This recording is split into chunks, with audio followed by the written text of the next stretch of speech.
Assalamualaikum warahmatullahi wabarakatuh, saudara sekalian ya. Kita lanjutkan kuliah kita ya dengan topik atau pokok bahasan evolusi ya. Tapi kita tidak akan membicarakan evolusi secara umum atau mendalam, melainkan dalam kaitannya dengan taksonomi dan biosistematika. Nah, topik yang akan dibahas itu pengertian evolusi dalam biologi dan kaitannya antara taksonomi dan biosistematika ya. Kita lanjutkan ya. Kita mulai dari pengertian evolusi dahulu ya. Kalau secara bahasa ya, evolusi adalah perubahan yang pelan-pelan atau bertahap. Namun kalau dalam biologi, evolusi itu adalah suatu telaah atau bidang ilmu yang menjelaskan asal-usul organisme atau biodiversitas dan pewarisan modifikasi karakter. Modifikasi karakter itu begini, populasi ya, itu tidak homogen. Individunya mungkin mula-mula homogen ya, kemudian mengalami perubahan, mutasi dan sebagainya, maka individunya menjadi heterogen. Jadi karakteristiknya sudah mengalami modifikasi. Nah, mana yang sesuai dengan lingkungannya, itulah nanti yang akan diwariskan. Ini yang kita bahas nanti ya. Kita mulai dulu dengan keanekaragaman hayati. Keanekaragaman hayati ini sudah diperhatikan orang sejak sebelum Darwin ya. Namun pertanyaannya adalah bagaimana mekanismenya sehingga ada keanekaragaman hayati yang berbeda-beda maksudnya. Ini kan dimulainya dari melihat fosil di lapisan geologi yang berbeda. Kok setiap zaman geologi itu memiliki keanekaragaman yang berbeda. Bagaimana ini mekanismenya atau apa sebabnya? Ya. Ada dua teori atau dua pendekatan ya. Yang pertama adalah kreasi, teori kreasi, yang kedua adalah teori evolusi. Pada teori kreasi itu beranggapan, orang yang mengerti paham ini beranggapan bahwa Tuhan menciptakan biodiversitas organisme itu setiap zaman geologi dan terus-menerus. Zamannya berbeda diciptakan lagi, punah diciptakan lagi, punah diciptakan lagi, sehingga setiap zaman akan ada keanekaragaman hayati yang berbeda. Ya. Namun kemudian timbul pertanyaan, ternyata ada yang masih lestari, berarti tidak putus sama sekali. Ada yang masih lestari dan hidup di zaman geologi berikutnya. Ini untuk dijelaskan dengan kreasi jadi sulit, ya, tidak memuaskan setidaknya. Oleh karena itu muncul teori evolusi. Ini pasti ada perubahan. Dan perubahan itu diwariskan ke generasi berikutnya. Nah, contoh yang paling populer biasanya digunakan contoh adalah tikus punya ekor dipotong, tentu anaknya nanti akan buntung. Ternyata tidak, berarti penjelasannya itu kurang memuaskan. Ya. Ini jadi proses pemikiran yang telah ada sebelum Darwin itu ya, tentang evolusi itu, penjelasannya belum memuaskan. Ya. Terjadi perdebatan terus ya. Oleh karena itu harus dicari alternatif baru. Nah, Darwin mengajukan teori evolusi yang didasari pada hipotesis adanya seleksi alam, yaitu seleksi oleh alam terhadap suatu varian. Tadi kan variannya banyak ya. Nah, mana yang sesuai dengan keadaan zaman itu, dia yang akan dapat hidup selanjutnya. Mewariskan ke generasi berikutnya, mempunyai keturunan yang banyak. Jadi, ada perbedaan kualitas reproduksi antar tipe atau antar varian itu. Ada yang berhasil menghasilkan anak yang banyak, ada yang hanya sedikit saja, atau mungkin malah tidak ada. Nah, yang menghasilkan anak yang banyak ini, bila hidup terus ya tentu akan lestari. Kalau tidak ya hilang. Nah, perubahan frekuensi ini banyak sedikit itu terjadi sepanjang masa.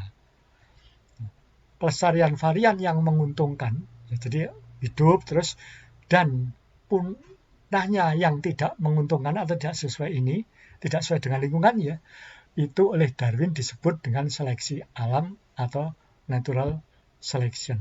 Ya. Nah, namun ternyata bukan hanya Darwin yang memiliki ide seperti itu. Ada orang lain yang belum pernah berkomunikasi dengan Darwin, mungkin tahu karena Darwin orang terkenal ya. Tapi Darwin tidak terkenal dia sebelum itu ya. Dia seorang ahli naturalis bangsa Inggris dan berkelana kemana-mana sampai di Kalimantan dia melihat keanekaragaman hayati macam-macam ya. Kupu yang dilihat pada itu rama-rama ya. Dan kemudian dia terserang penyakit malaria dan dia melihat ada orang yang meninggal karena malaria dan ada yang tetap hidup. Dan dia berpikir ini ada seleksi alam, membiarkan yang sebagian hidup dan sebagian yang mati. Fenomena ini dikirimkan ke Darwin dengan surat ya, menulis surat ya. Nah, kemudian ketika Darwin menerima surat itu, dia berpikiran yang berhak menemukan atau menjadi penemu teori evolusi karena melalui seleksi alam ini adalah Wallace, bukan dia ya. Dan dia tidak mau dianggap sebagai tokohnya teori evolusi, terutama yang berhubungan dengan teori seleksi alam itu. Sementara Wallace mengatakan, saya itu hanya menggunakan data, tidak memiliki pikiran macam-macam. Nah, oleh ahli geologi yang menyebabkan Darwin tertarik pada teori evolusi ya, kedua dia mengusulkan bahwa teori evolusi yang berdasar pada seleksi alam itu diseminarkan bersama atas nama 2 orang. Ya, itu. Nah, Darwin dan Wallace mengajukan penjelasan baru tentang evolusi, yaitu setiap spesies yang hidup pada suatu masa ya, memiliki variasi karakteristik di antara individunya. Nah, populasi yang berhasil lestari pada generasi berikutnya memiliki frekuensi karakteristik yang paling sesuai dan nanti akan banyak ya. Frekuensi berbagai tipe karakteristik ini berubah-ubah. Konsep ini merupakan penjelasan yang paling logis di antara teori evolusi lainnya, sehingga menjadi terkenal karena dapat diterima secara logika. Nah, itu kan jadi ada misalnya ada suatu populasi induk memecah menjadi 2 di 2 tempat ya, tempat 1 dan tempat 1 dan tempat 2. Nah, di tempat 1 mungkin varian A yang dapat hidup, di tempat 2 varian B. Tapi A ini ya tidak selalu ya berubah lingkungannya, bukan A lagi, mungkin yang C yang berhasil mempertahankan hidupnya. Ya, jadi itu berubah terus. Nah, ini gambarannya ya. Ini mula-mula ada populasi induk ya. Kemudian memecah menjadi 2 populasi, ya, pemisahan populasi. Nah, masing-masing beradaptasi dengan lingkungannya. Ini berbeda ya, lingkungan ini yang sebelah kiri atau kanan nih, kiri ya. Dan ini berbeda. Ternyata untuk lingkungan di sini yang paling cocok adalah biru. Hijau cocok, tapi tidak begitu sekuat biru. Maka yang biru ini mendominasi. Kuning dan putih mati. Ya, tidak sesuai. Sebaliknya di lingkungan ini yang cocok adalah merah. Boleh jadi nanti kalau ada isolasi ya, isolasi populasi, jadi terjadi akumulasi ya. Ini terjadilah spesiasi. Sehingga muncul 2 spesies yang baru. Ini mungkin diganti ya. Dulu yang biru yang menang, kemudian sekarang yang hijau yang menang. Biru masih ada sedikit. Tapi di sini semuanya yang merah yang menang. Ini misalnya terus saja yang merah, kalau di sini yang hijau ternyata yang menang. Muncullah 2 spesies yang berbeda. Tentu perlu waktu yang lama ya. Nah, variasi dalam populasi ini sendiri ya, yang diajukan oleh Darwin itu sebenarnya Darwin juga belum paham bagaimana munculnya itu. Sehingga banyak variasi. Penjelasan adanya variasi dalam individu itu baru dikemukakan oleh Mendel pada tahun 1866 publikasinya. Tapi publikasi ini tidak dibaca atau sebagian atau hampir tidak dibaca sama sekali oleh para ahli. Sehingga tidak dikenal oleh masyarakat ilmiah pada waktu itu. Jadi belum dikenal ya.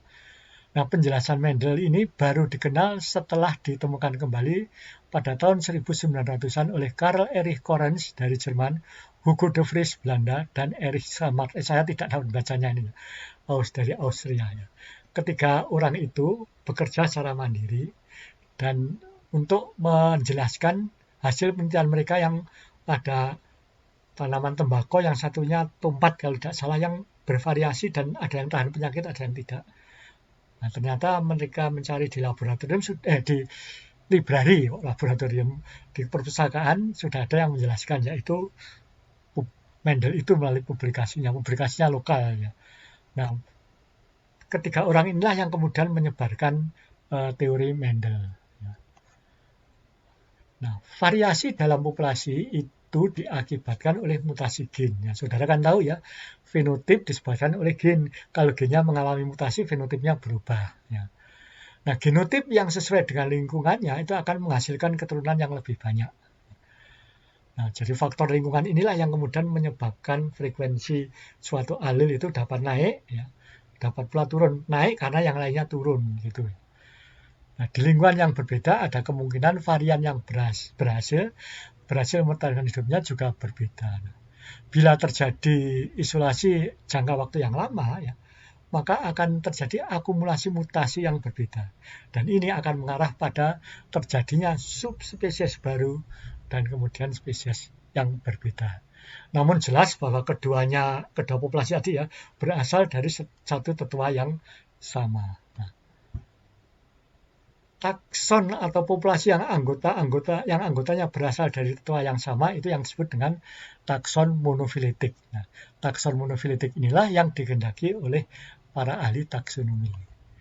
Nah, biosistematika itu adalah ilmu yang menelaah hubungan kekerabatan antar organisme atau antar taksa. Dengan diketahuinya hubungan kekerabatan itu, maka dapatlah disusun pohon filogeni. Tapi saudara harus ingat bahwa pohon filogeni ini sifatnya adalah hipotesis. Artinya, kalau nanti ada data baru atau metode baru, atau menggunakan metode lain, itu dapat berubah. Nah, mana yang sesuai, mana yang cocok ya, tergantung bagaimana hipotesis itu dipertahankan. Ada data yang mendukung dan kuat apa tidak. Kalau kuat ya dipertahan, kalau tidak kuat akan ganti. Nah, dengan tersedianya pohon filogeni, ya, maka dapatlah dibentuk kelompok yang bersifat monofiletik. Dan kelompok ini diberi nama oleh ahli taksonomi sebagai suatu takson, entah genus, spesies, familia, atau kelas atau apa. Ya. Itu golongannya ahli taksonomi. Demikianlah saudara penjelasan ringkas tentang hubungan evolusi, taksonomi, dan biosistematika ini. Ya. Terima kasih atas perhatian dan kerjasama saudara, saudara sekalian. Ya. Mohon maaf bila dalam penyampaian ini ada kekurang nyamanan atau kesalahan dalam penyampaian materi kuliah ini. Ya. Bila saudara nanti mendapatkan penjelasan yang lebih baik dan lebih valid, ikuti yang itu, jangan ikuti yang salah. Ya. Ikuti yang lebih baik. Ya. Demikian saudara, semoga kita mendapat barokah dengan pengetahuan kita, dan semoga saudara dan kita semua selalu berada dalam keadaan sehat walafiat. Wassalamualaikum warahmatullahi wabarakatuh. Sampai jumpa pada pertemuan berikutnya.